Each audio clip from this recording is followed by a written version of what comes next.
Welcome back to a new video on the ProFit Golf channel. I'm Natalie and today's video is all about hip turn in the golf swing. Specifically why many golfers can't create very good hip turn in the golf swing. So maybe you feel like you don't get deep enough into your backswing, or maybe you feel like you don't load that lead leg very well in the downswing. You've seen some inconsistency in strikes and you're not hitting it far enough.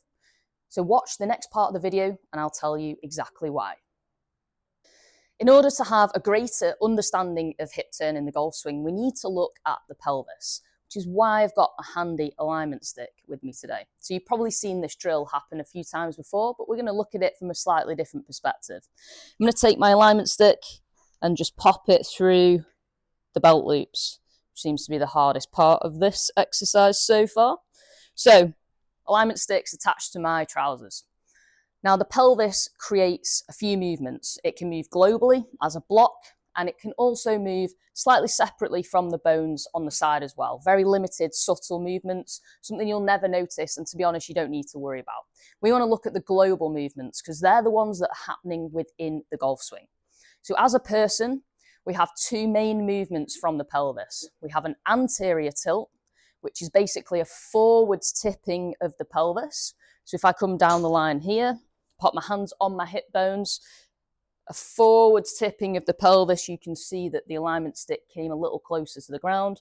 My tailbone on the back here came closer to the ceiling and I have this dip in my lower back. We then have a posterior tilt of the pelvis, which is the complete opposite movement. This is a reverse tucking position like this. We can see now that the alignment stick is much more parallel to the ground.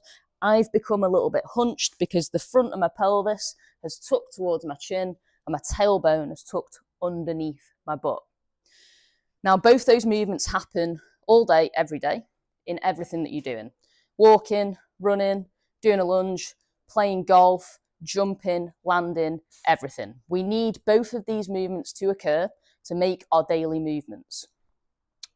So the movement of the pelvis impacts how much rotation we can achieve as golfers, and here's why. If I take my setup position here, okay, no club for the time being, I'm just going to pop my hands on my chest.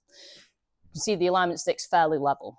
If I rotate to my backswing in a normal rotary motion like this, you can see the left-hand side of the alignment stick is lower than the right-hand side.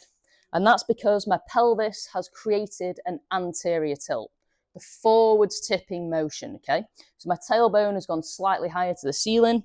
My belt buckle or my zip has pointed closer to the ground.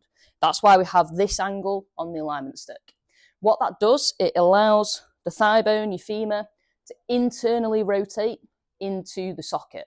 That is essentially your backswing hip turn. This motion here gives you that nice lengthened position almost of the leg and a sort of feeling of being deep into the turn, like you've turned as far as you can, okay? Next, as we would come into transition here and the pelvis begins to open, get a bit more neutral relative to where we started. And then as I start to come in towards impact, my pelvis starts to tilt posteriorly. So the opposite motion. That position of the belt buckle coming towards my chin.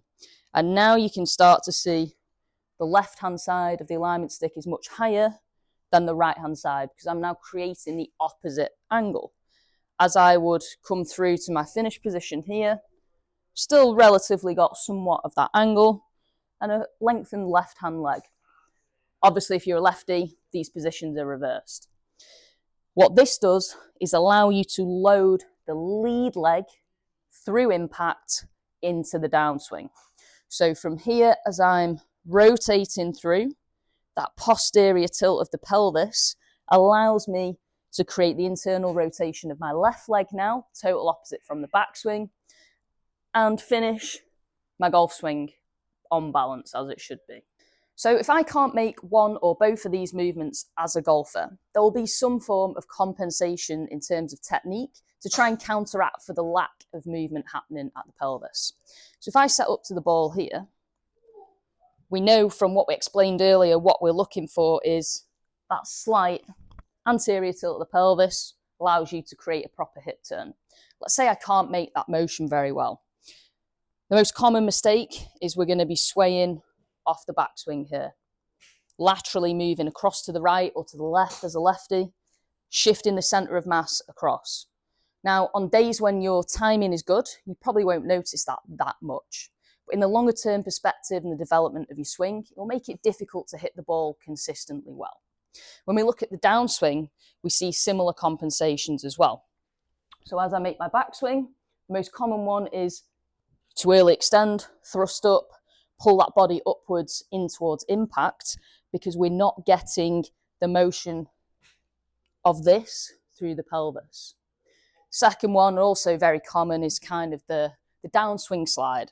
So rather than creating this motion we spoke about, sort of shifting laterally across and again moving the centre of mass too far to the left. So again, you can see how the role of your pelvis impacts the amount of rotation that you can achieve as a golfer. So you can see from the demonstrations there how important the movement of your pelvis is to your golf swing. Being able to create that anterior tilt, your backswing, and the posterior tilt, your downswing, has a massive impact on how much rotation you can achieve through the backswing and also loading that lead leg into the downswing.